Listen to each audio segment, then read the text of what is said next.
Hello, everyone. Welcome to the Luckiest Peach podcast. I'm your host, Rachel, the Lucky Peach. Today it is Cult of the Month, and it's a special Cult of the Month. If you're new here, Cult of the Month is the second Tuesday of every month where I review a cult classic film or a film that has a cult following. The definition of what makes a cult film is up in the air. In past episodes, uh, it has perplexed me. I'm done questioning that. It's just is what it is. It is what it is. Um, yeah, but today is also um a birthday choice. Woo woo woo woo woo. We didn't have one uh in February, but that's okay. 'Cause I don't really know if I know people with February birthdays. Anyways, we didn't have one in February, and that's okay. But we have another one now. So finally back after I don't know how long. You can't get rid of him. It's birthday boy who's now too old for Leonardo DiCaprio, Raúl. Yup. Too old for Leonardo DiCaprio, and also too old for Drake. What's it called? At this point, it's just I'm getting too old for everybody else. And yeah, special message to Criterion. Fuck y'all for making the flash sale today. Truthfully, Is fuck it y'all. today? Yeah, what's it called? It's gonna go live at 12, but just what's it called? Yeah, today's their flash sale today. So fuck y'all so much. I don't have a goddamn cent to my name that I can use for myself. So fuck y'all. Oh shit! You Yeah, shouldn't just have wait told for me it to be that. 12. It's gonna go live at 12. I'm preparing because I still have that gift card from when they fucked up Citizen Kane. Um. Uh, anyway, that broke me. Yeah, it Anyways, broke me too. First thing in the morning when I wake up, I'm looking at my rumor mill and they're like, "Yeah, it's gonna go live at 12." And I'm like, "Oh, you sons of fuck, fucking you, y'all would do this shit." Because last year they didn't do it. Or not last year, last month they didn't do it. Because they didn't yeah. go live last month. I mean, I'm sure you'll get a Venmo at some point today. All it takes is $20, Kings. What's it called? I'm sure you will. Not for me because I already got you a gift, and because I don't have I have money to spend on myself, but I don't have money to share right now. Yeah, it's all good. I'm gonna actually try to watch Wild at Heart today. Oh, nice. Yeah, yeah. Nice. I was gonna be like, don't tweet that I got it yet. And then you never did, so I just never told you to do it because I was gonna tweet that video. Yeah. Well, I'm actually saving to show it. What's it called? I'm gonna make a collection update once my irreversible gets here. I have a good Yeah. amount of Blu-rays that I didn't show off on the last video, so I'm gonna show it off on my collection update. I'm gonna straight up just text you the video so that you have it. Oh yeah, that fucking video is amazing. I shit you not. I don't think it's ever gonna get better than that. I made it at like 2 a.m. a week ago. Oh shit. It was a week ago because I remember it was like my coworker's birthday. Oh man, it's amazing. Anyway, It's truly yeah. amazing. Yeah. Also, I think this is the first episode in a while where I've been able to talk at full volume. Yeah, yeah, Yeah, it's been a minute since I've been able to talk at full volume. I mean, yeah. I'm I sure I know. could, just don't want to. Yeah, I was noticing on past episodes, like, man, why is Rachel going like a little like quiet here? Yeah. I'm like, And oh then you hear shit. me getting pissed off that I'm hearing too much noise in the background. Yeah, I don't even know if most of that noise came through in that one. I don't know which one it was. yeah, I don't know if all that noise came through. All I know is I was just very angry about it. yeah. It's all good. At least today you can be full volume. Yes, today Yep. I can. Today I can. Which You know what? I was gonna be like, I'll save it for after. No, I'm gonna tell it now. I don't care. So, because my family's fucking weird. You know that show NYPD Blue from like the 90s? Nope. Yeah, I didn't know what it was either, but whatever.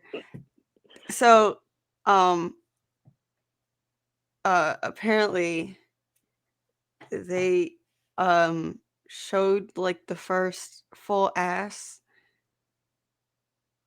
um on network TV. Mhm. And what makes it funny is my dad made it a big deal. Like he read about that it was going to happen in the paper that day, and he was like, he came home from work all excited to watch it. Oh, he just like me. And so me and my brother looked it up, and it's not even that interesting. It changed his life forever. It ch- Legit, legit. It's like it's just him taking a shower, and his ass shows. It's nothing. I was like, what the fuck is wrong with him? oh my god, it's Yeah, funny. my dad's a loser, but Damn, imagine if you would have seen this movie, huh? oh Jesus, oh Oh Lord, yeah, I thought about this a specific scene in this movie, huh? I'm like, what the fuck? It I don't changed his think it life was the forever. first. I don't think it was even the first like actual case of nudity on TV. It was, but it was like a big deal for some reason. Mhm. I don't know. But anyways, yeah, no, yeah. Today, we were talking about a far more risque film from Dusk Till Dawn by Robert Rodriguez, written by Quentin Tarantino, but the story was by Robert Kurtzman. Oh, it's a bald white man. Uh, Produced by Gianni Nunari and Mir Tepper. Cinematography by Guillermo Navarro. Edited by Robert Rodriguez. The music is by Graham Ravel. Uh, um, Unfortunately, it was distributed by Miramax. Unfortunately, um, it was released January 17th, 1996. It is 108 minutes. So it is a 1996 American action horror film directed by Robert Rodriguez and written by Quentin Tarantino. The plot follows. Oh wait, no, no, no. We get into that later. We get into that later. I get caught up in reading, and then I never know when to stop myself. And then I'm like, in the middle of recording, I'm like, no, no, no, wait. I need to save that for later. Yup. Uh, yeah. So the film was released 1996. Received mixed reviews from critics. Uh, After enjoying financial success at the box office from Dusk Till Dawn, has since become a cult film and spawned a media franchise of sequel films, a video game, and other media adaptations. So, the plot goes: fugitive bank robber brothers Seth and Richie Gecko hold up a liquor store, killing clerk Pete Bottoms and Texas Ranger Earl McGraw in a shootout. They inadvertently destroy the building as they leave. At an inn room where they are hiding out, Seth returns from getting food to find Richie has raped and murdered a bank clerk they had taken hostage, much to his anger. Jacob Fuller, a pastor experiencing a crisis of faith brought on by the death of his wife, is on vacation with his teenage children, Scott and Kate, in their RV. They stop at the inn and are kidnapped by the geckos who force the Fullers to smuggle them over the Mexican border. In Mexico, they arrive at the Titty Twister. I didn't realize that was what it was called. A strip club in the desert where the geckos will be met by their contact, Carlos, at dawn. Carlos will escort them to sanctuary at El Rey, a place of safety for fugitives from justice whose admission fee is 30% of everything they have. When Richie complains to Seth that this is too high, Seth tells him it is non negotiable. During a bar fight, the bar employees reveal themselves as vampires and kill most of the patrons. Richie is bitten by a stripper, uh, Santanico Pandemonium. That was her name? Mhm. Oh, jeez. I didn't know that. And dies, but Seth manages to kill her by shooting at a chandelier above her that impales her. Only Seth, Jacob, Kate, Scott, and a biker named Sex Machine and Frost, a Vietnam veteran, survive. The others are reborn as vampires, including Richie, forcing the survivors to kill them all. When an army of vampires in bat form assembles outside, the survivors lock themselves inside, but Sex Machine is bitten, becomes a vampire, and bites Frost and Jacob. Frost throws Sex Machine through the window, allowing the vampires to enter while Frost turns into a vampire. Seth, Kate, and Scott escape to a storeroom, followed shortly by an injured but still alive Jacob brandishing a shotgun. In the storeroom, they fashion weapons from truck cargo the vampires have looted from past victims, including a stake mounted on a pneumatic drill, a crossbow, and holy water, which requires Jacob to recover his faith to bless. Jacob, knowing he will soon become a vampire, makes Scott and Kate promise to kill him when he changes. The group makes their final assault on the undead. Sex Machine mutates into a large rat like creature and attacks Seth but is killed. Jacob becomes a vampire, but Scott hesitates to kill him, allowing Jacob to bite him. Scott hits Jacob with holy water and shoots him. Scott is overwhelmed by vampires who begin to devour him. He begs for death and Kate shoots him. As vampires surround Kate and Seth, streams of morning light enter through bullet holes in the building, making the vampires back away. Carlos arrives and his bodyguards blast open the door, letting in the sunlight, which kills the vampires. Seth chastises Carlos for his poor choice of meeting place and negotiates a smaller tribute for his admission to El Rey. Kate asks Seth if she can go with him to El Rey, but he refuses, apparently concerned for her safety, leaving her with some cash. Kate drives away in the RV, leaving the titty twister behind, which is revealed to be the top of an 8-level, partially buried Aztec temple. The titty twister. So, yeah, I I went into this blind. I thought it was gonna be an action movie, like just a straightforward action movie. I didn't know there were gonna be titty twisters and temples and vampires. Vampires. Yeah, but I was pleasantly surprised because like I was not expecting that from these two, from Rodriguez and Tarantino. Definitely not Tarantino. Mhm. You kind of get the idea because, like, at first, the film doesn't have a supernatural feel to it at all. Like, it looks like it's gonna be your standard bank heist film, and it's gonna be like, okay, they just gotta get to Mexico, and they're gonna drink, and they're gonna, it's gonna end. And when I first watched it, that what's it called? That twist really does like surprise you. And It hits you out of nowhere. Like you're like, 1 second, Salma Hayek is doing I shit you not. I like froze and was watching her during that dance. Like I was frozen. And then yeah, the next thing I know, she's turned into a vampire. And I'm like, what the fuck? What? Like, yeah, what? Because up until yeah. that point, everything is straightforward action movie. And I'm like, what the fuck is. So I was like, what the fuck is this at first? Like, I thought it was going to be bad, but no, it's actually good. No, it's really good. And Yeah. yeah, you can really feel Robert Rodriguez's style. This is one of this is actually my second favorite from Robert Rodriguez. My first favorite is Desperado, but what's it called? He this movie is fucking awesome. I mean, it's one This that's is. like, at first you're like, oh, this is just gonna go a certain way. When it gets to that twist, it really surprises you, and it's like action packed, but also like really like tender at moments and stuff. But it's fucking awesome movie.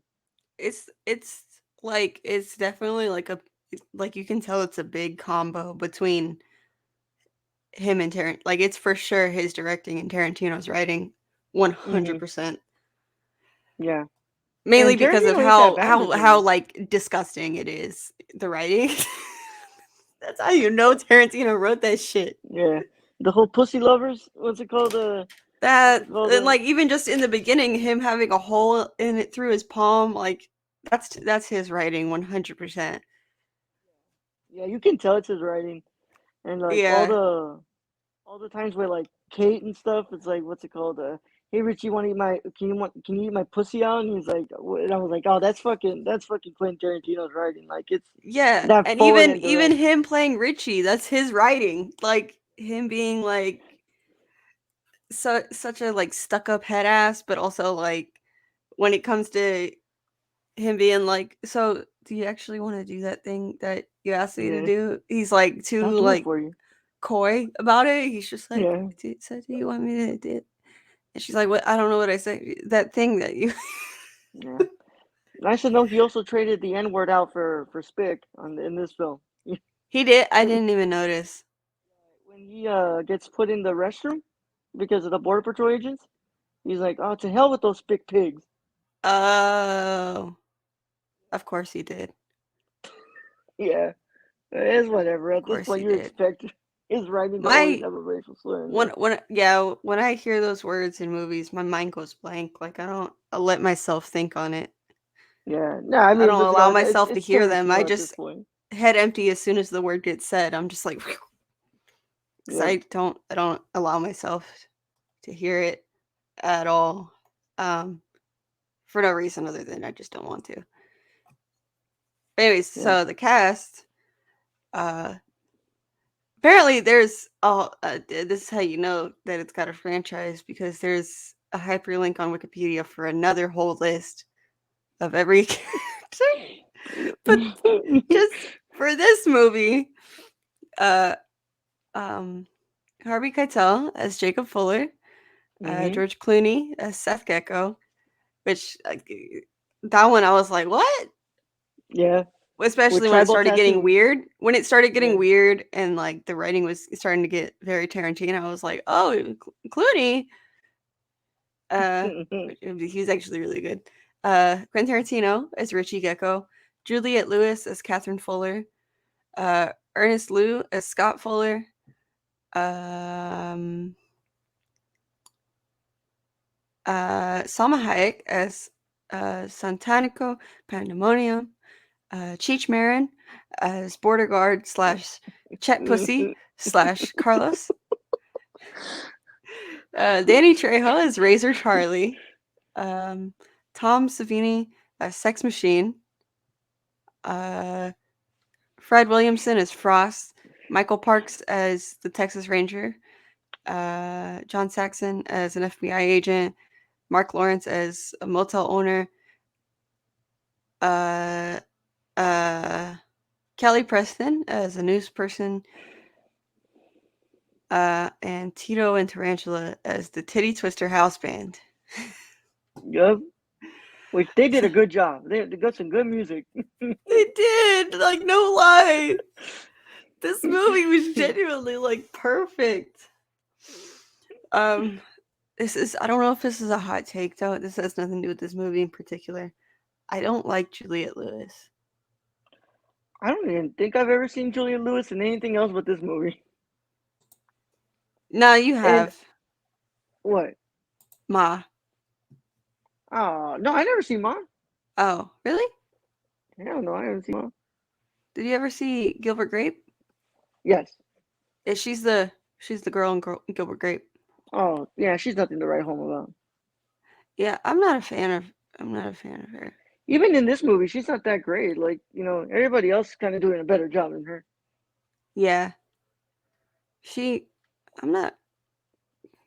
What did I see her in that came out this past? It was either this year or last year. I don't know. I just saw her in something. Oh shit. All right, She, here we go. What was it? I just. Oh, never mind. The last movie of hers that I saw was Ma, like most recent. What was it then? I just watched something with her in it, and it wasn't this. It was something else. I don't remember. I don't know. Oh, it was Due Date. That's what it was. it's alright. It's a good movie. My It's a brother good made me movie, man. watch Due Date with him. I Yeah. like the part in that movie where they're like tripping balls and shit. But Ugh. yeah, she's Anyways, not anything to write home about in this film. Like she's not that whatever. great. Everybody She's else is also better. she's also a Scientologist. Yeah, fuck that. Yeah. Her acting show like I don't know what it is. Like people who are in the Church of Scientology, their acting style is all the same in a way. Yeah, Their acting is all similar. But anyways, uh so there's not much about the production. But anyways, so it was conceived by Robert Kurtzman, who hired Tarantino to write the script as his first paid writing assignment. Oh shit.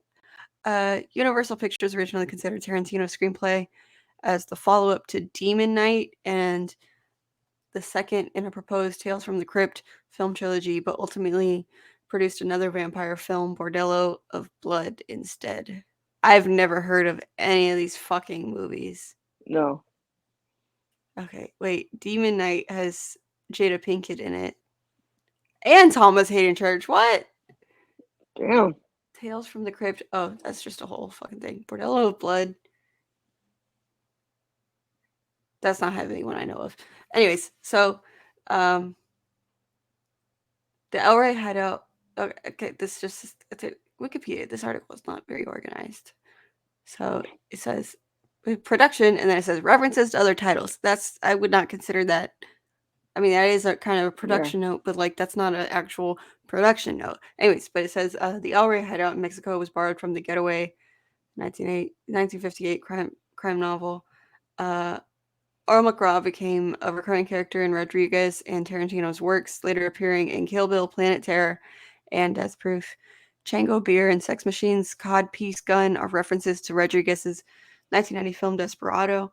Seth also returns to the hotel with Big Kahuna burgers, which were used in Pulp Fiction and mentioned in Death Mhm. Proof. Seth Gecko also says the line, "All right, Ramblers, let's get ramblin'," a quote from Tarantino's Reservoir Dogs. Scott's t shirt decoration reads Precinct 13, a reference to John Carpenter's 1976 film Assault on Precinct 13. Yeah, those are fucking Easter eggs, not Yeah, it's not production production. notes. Um, this is a production note. So, as with many of Rodriguez's films, from Dusk Till Dawn, employed a non-union production crew, which is unusual for a production with a budget above $15 million. Yeah, That's kind of shitty. yeah. What's it called? But I don't know what the fuck. I don't know what the. I'm pretty sure they got paid though. They got paid, No, I'm yeah, sure. no. I wonder if it's non-union in the way of like they're like us, like they're starting Mhm. out and they can't afford to pay union dues, or if Yeah, it's just like straightforward, he hired non-union people, so yeah. you wouldn't have to deal Also, I with wonder if it union. has anything to do with the fact that they probably shot this a bit in Mexico. That could be it. Yeah, I'm surprised there aren't any actual fucking production notes. I'm annoyed now. yeah. I mean, I like the film stock they use. I'm pretty sure they use like Kodak, and that shit looked great, man. What's it called? All those like colors popping and shit, and Yes, like the blood nice. looking like really red. Like it's It freaking wasn't. It awesome. wasn't too yellow. No, not too. No, of course. When it gets made by a Mexican, you know damn well it's not gonna look like that. No orange hues. It was not yellow. Uh, anyways, so From Dusk Till Dawn had its world premiere on January 17th, 1996. On its first week, the film grossed about $10 million in the United States, making it the highest grossing film of the week. The next week, the film fell to third, and it grossed around $5 million. Uh,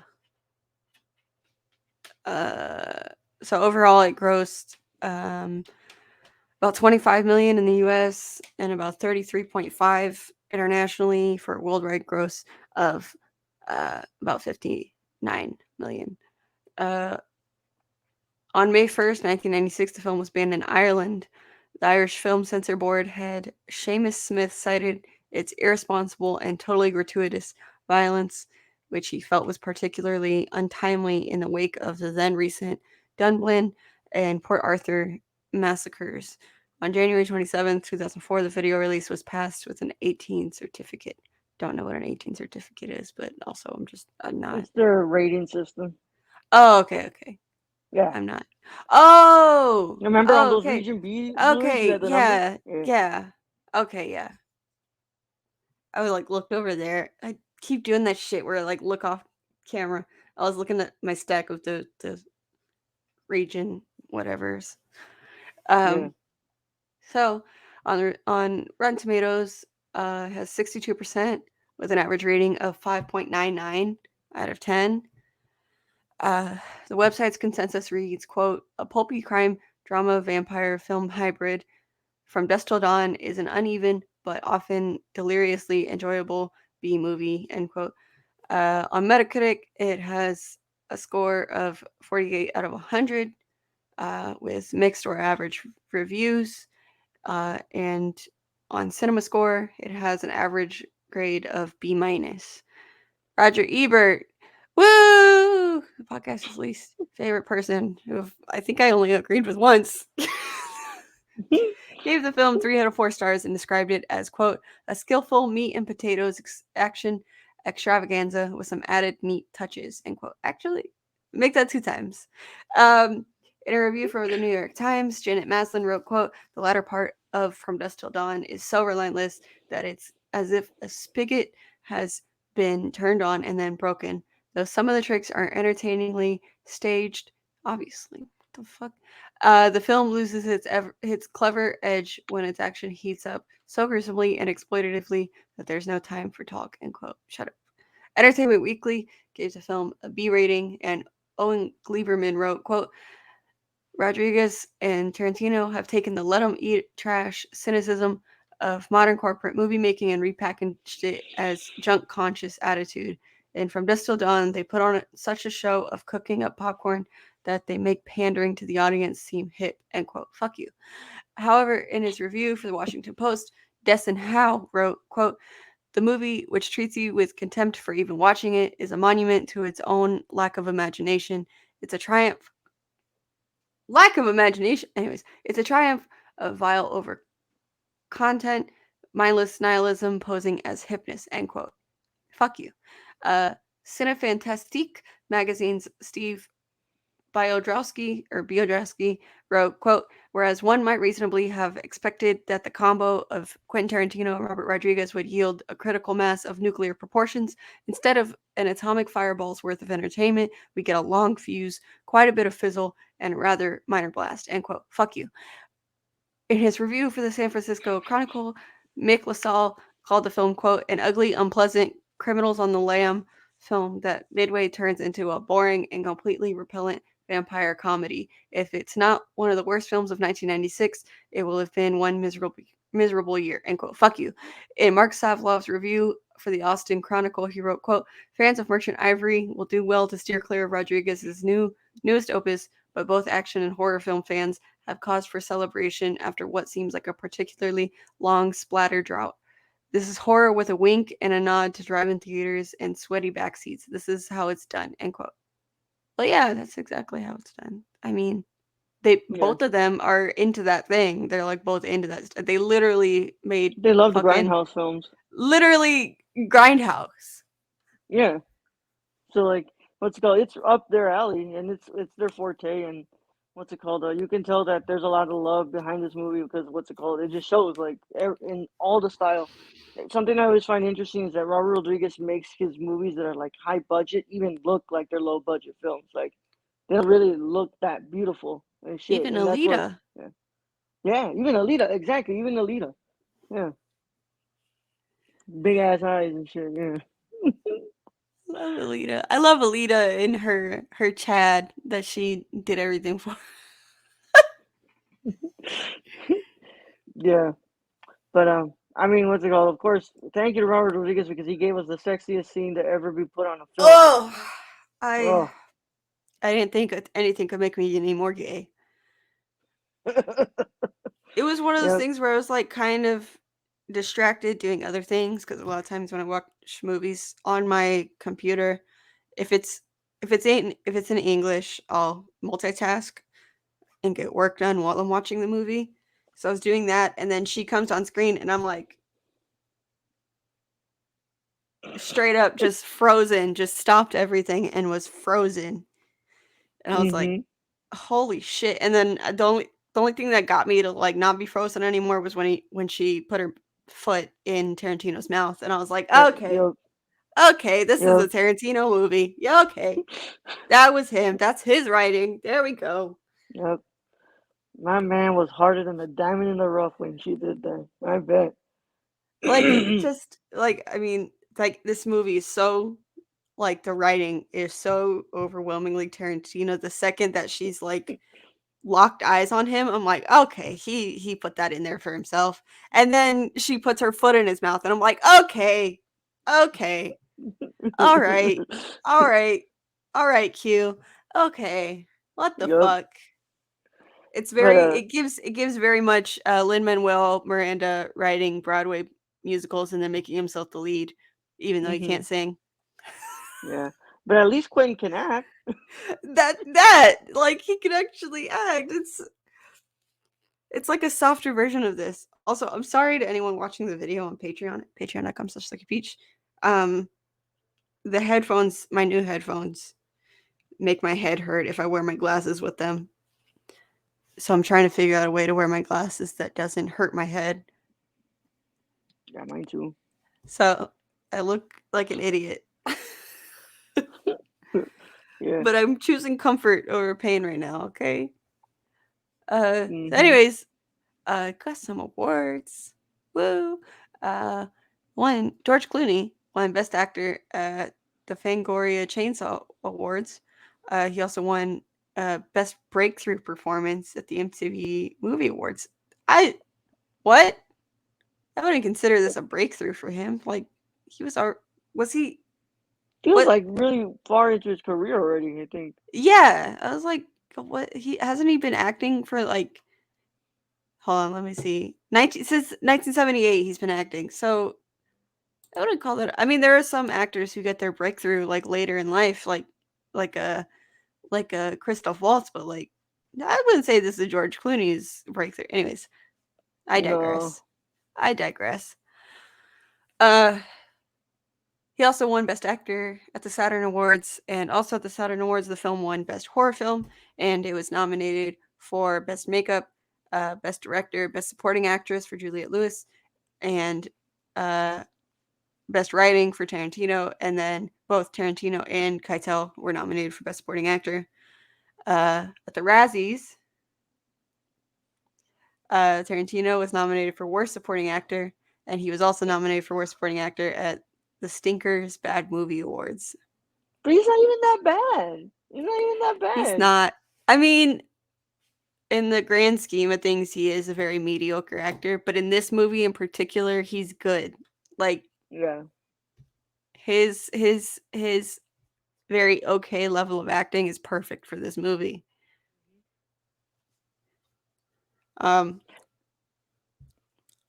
so also, the soundtrack, which also has its own fucking article, it features mainly Texas blues, by ZZ Top and Stevie Ray and Jimmy Vaughn.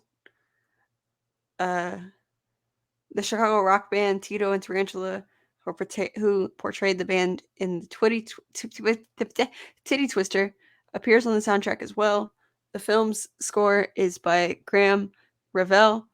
Dark Knight by the Blasters plays over the film's opening and closing credits.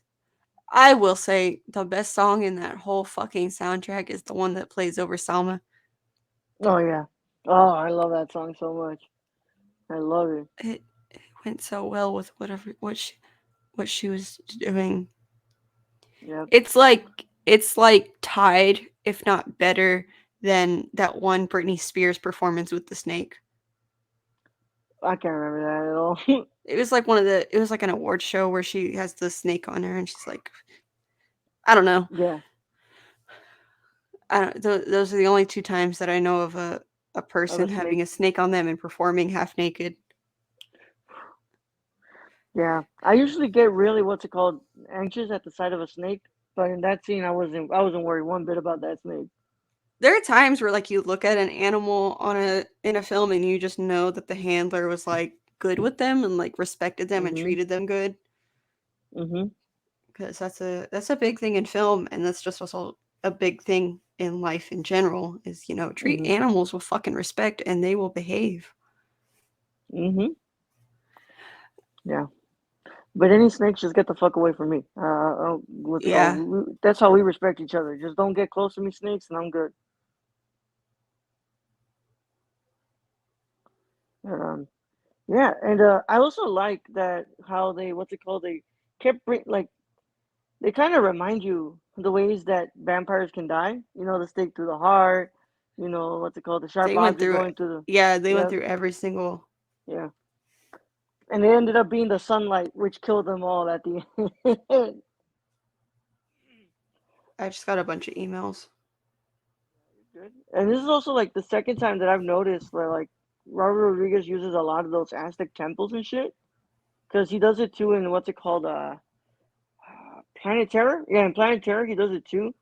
But with what's it called? In this one he does it, and I'm like, it's just it's what he loves, and he likes all that mythological shit. So what's it called? That made it Yeah, that made it hit different. yeah. Because you Cuz like realize in like, one oh, it's not the last of them. There's more. yeah, I think in the wrong hands that could have looked really fucked up and disrespectful. Yeah, But in his hands it looked like, "Oh shit, there's more." there's more. Yep. Cuz it does in a way tie into some of the history Mhm. of it. Not not in the vampire sense, Yeah. you know, Mhm. like in the religious sacrifice sense. Yeah. There's just gonna be more, and I think that's his way of being like, all right, I'm gonna make this one. If y'all ever want to make sequels, here you go. Here's your setup for the sequels. Here's the grounds for it. Yeah, he's like, but I'm out because he doesn't even direct any of the sequels. He doesn't?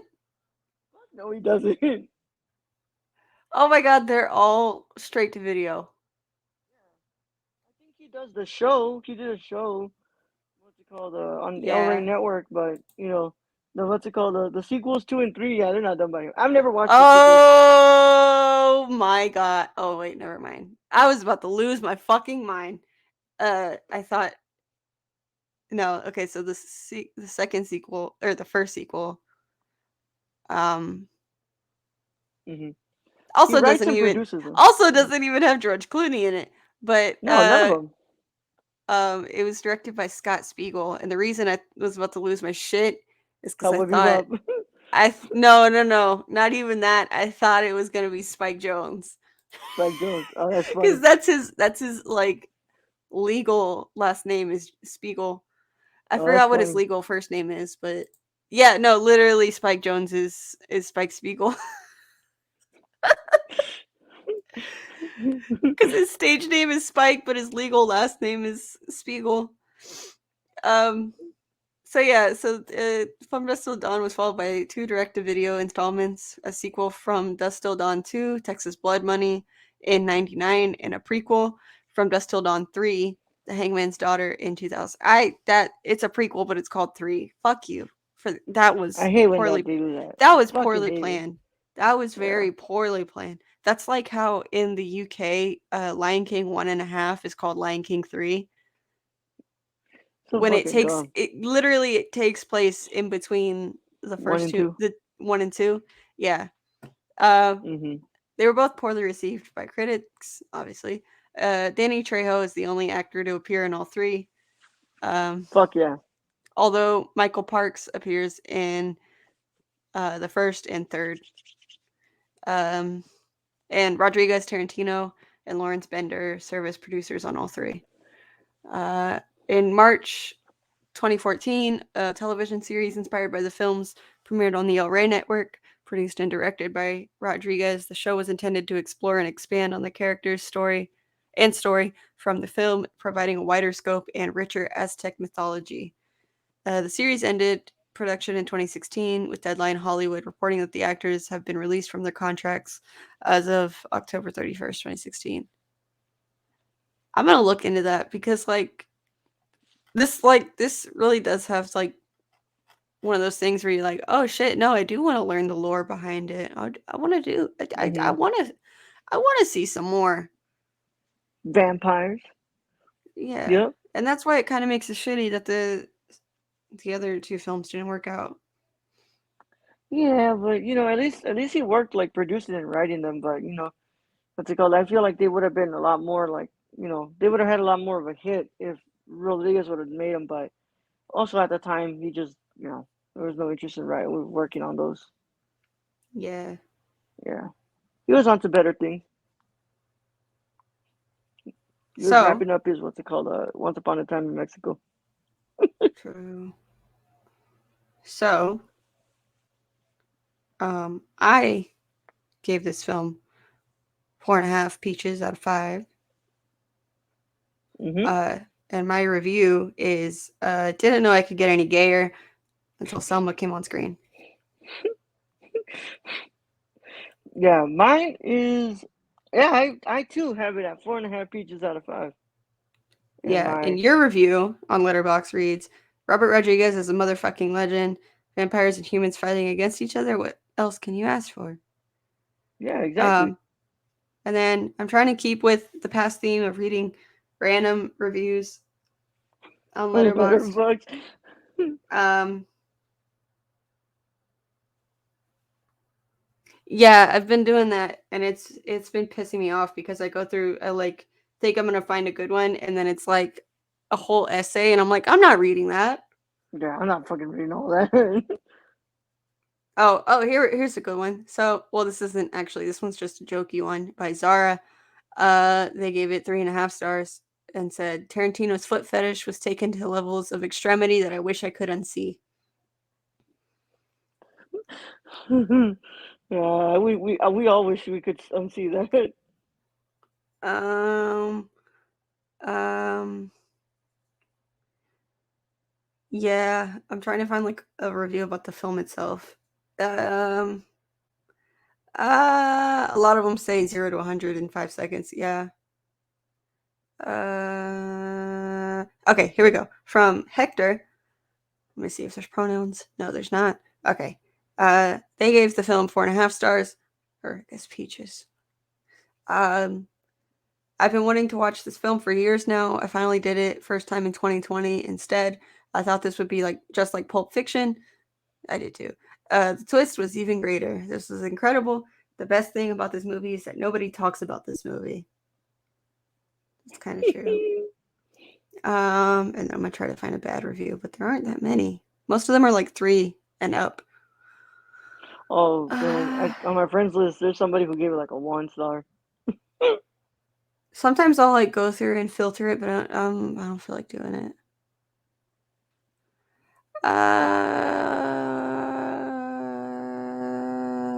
Okay, here we go. From uh oh I don't like their username. From Bombs Fall. I don't like that username. Anyways, they gave it 2.5 stars. And they said the haircuts on our two leads here have not been seen since 1998. Well, yeah, the movie's from the 90s. I don't actually think this is very good, but hey, the FX team clearly had a good time here, huh? I did enjoy how Tom Savini is portrayed as having cat-like agility and reflexes. That was too lighthearted. I need some shit that I can get mad about. Let me see if I can find one. I need a bad letterbox review that I can get pissed off about.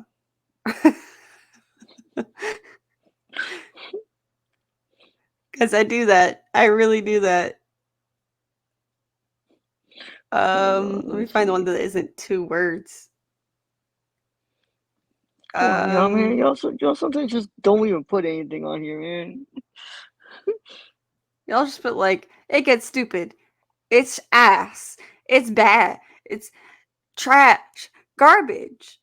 No, say something that pisses me off. Here's one. Oh, Um, here's one from James, who watched it last December. Uh, they gave it a half a star and said complete mhm. and utter tripe. They used the word tripe. Enjoyed the first half hour and then felt the most uncontrollable urge to switch it off to the rest. If this film was released today, it would be laughed out of the box office. I found That's I found debatable. one. Look, Rob probably says maybe I would have liked it more if I was in the right mood. But anyone who gives this 4 stars or more definitely has a foot fetish. I am not kink Nah, shaming. I'm just stating a fact. He watched it yesterday too, by the way. I think you have a foot fetish. If you're trying to, I think you're projecting, I think you're dude. I think projecting. you're. I I think you're think you're projecting. projecting. I think, yeah, yeah. No, Because you know what they say. You know what they say about kinks. You know, you start making fun of them, and then next thing you know, you're into him. you're into them. You find out that all that time you were just projecting. Yeah, which is why I don't talk about furries anymore. So this is why, yeah, that's why I just don't acknowledge feet. I don't like them. I will say I don't like feet. I hate them, and that's I leave it at the door. I leave it there because they disgust me. Man. But yeah, apparently Rachel and I have foot fetishes now, Ugh. according to Rob, probably. Oh, I skipped a whole. Oh, but it's nothing. It's about the video game. Video game, the same name was released for Windows in 2001. It is based on events that transpire directly after the end of the film. Do you remember, like, actually, no, I can't say do you remember because they still exist. The PC games, and it's just a little box. Yeah, It's a yeah, box with like a CD in it. yeah. I think that's what it was. I can't even say do you remember because they actually still exist if you go to Walmart. But I think they're only at Walmart. Yeah, I'm gonna check Steam if they have this game, and I'm gonna look at the video, see if I'm gonna if Google it's it right now. yeah. Let's find out. Dusk Till Dawn Looks like ass. video. I ain't gonna even lie. I bet I it wonder looks if like it's gonna look ass. like Sonic or some shit. Um, I don't want the Wikipedia page. Where Steam. can I play it? I don't want the trailer. Where can I play it? Uh, you can buy it on Amazon. I think it is on Steam actually. Oh no, you can't buy it on Amazon. Probably get it on eBay.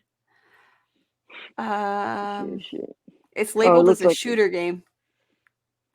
Oh my god, Shopping. Let me go to this has got to shopping. be on stuff. Oh, it is on Steam. Awesome. It is. It's on Steam. How much is it? 6.99. Shiny ain't Six gonna lie. ninety I had to nine. get 6.99, dude. That's a steal. Oh my god. It was released on January 21st, 2022. They probably just were like, "Oh shit, people want to play this game." Kind of like how they only recently brought back the Scott Pilgrim game, like last Yeah. year or 2 years ago, whenever that was. Oh Mhm. man, the Blu-ray is only $10. Mhm. I would hold off though. I think what's it called? Rodriguez is working on a new restoration of this one. It's Oh, been rumored. nice, Yeah. nice, nice, Yeah. nice, nice. Yeah. Any final thoughts? I can see this movie like multiple times and I never get tired of it. I love this movie. It's one of my I favorites of all time. I'm surprised this movie hasn't had a renaissance. Yeah. I mean like I think every time like what's it called? Rodriguez is in the limelight, like like Boba Fett, everybody kind of brings up from Dusk Till Dawn. I think everybody just brings up that scene, the Summer scene. That's it. But like, it's one of his best movies. I Yeah. have I that reminded me because I have a tarot deck that's like movies, and Mhm. each card is a different character from a movie, and one of them is Salma Hayek from in this movie. Can't remember which one, but I'm gonna go look at it now after. Yeah. When you find it, send me a picture, Yeah, please. Yeah. I it's want in to my see it. closet, so that's why I don't have it on me right now. Um, yeah, I don't.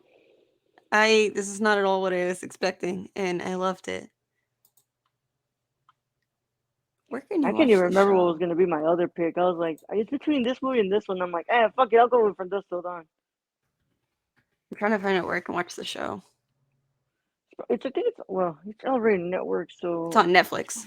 oh, it's on Netflix. Awesome. Yeah.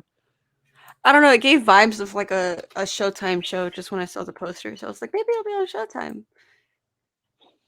The poster gave Showtime or Stars vibes for some reason. Yeah. From Dusk Till Dawn. Oh, there it is. Yeah, no shit. 3 seasons. Nice. Which, Well, by the funny way, I enough, believe this was the movie when Danny Trejo, what's it called, saw Salma Hayek. She showed him, he showed her his tattoo of her. And he was like, "I got you tattooed." He goes, "What? This is the first time we're meeting." He's like, "You came to me in my dreams, and I just tattooed you on me." he has a tattoo of her. Yep, yep. He has a tattoo of her. Oh Fucking shit! nuts. Oh my god! Yep. Danny Trejo has a tattoo of Salma Hayek. In the middle of his chest. Yeah, bro. Oh And he wow, didn't even know who. Like, he had never worked with her, and he was just like, "You came to me in my that's dreams, and I insane. decided to tattoo you on That's crazy. me." What year did Machete. Desperado come out? 95. Okay, so this It was movie way came out. before, This yeah. was a year or two after a Mr. Joseph Layden met someone on Salma the Hayek, set yep. of Desperado. Yep. I wonder if he's met Danny Trejo. Probably, Yeah. most likely. This was a good movie. Yep. Big Yep. recommend. Great success. So, Excuse me. thank you guys for listening. Raúl, What's up? where can people find you?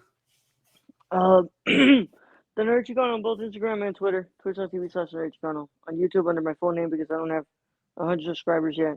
But I think I'm at 79. So I'm getting there. Y'all, please help me. Alejandro Mendoza.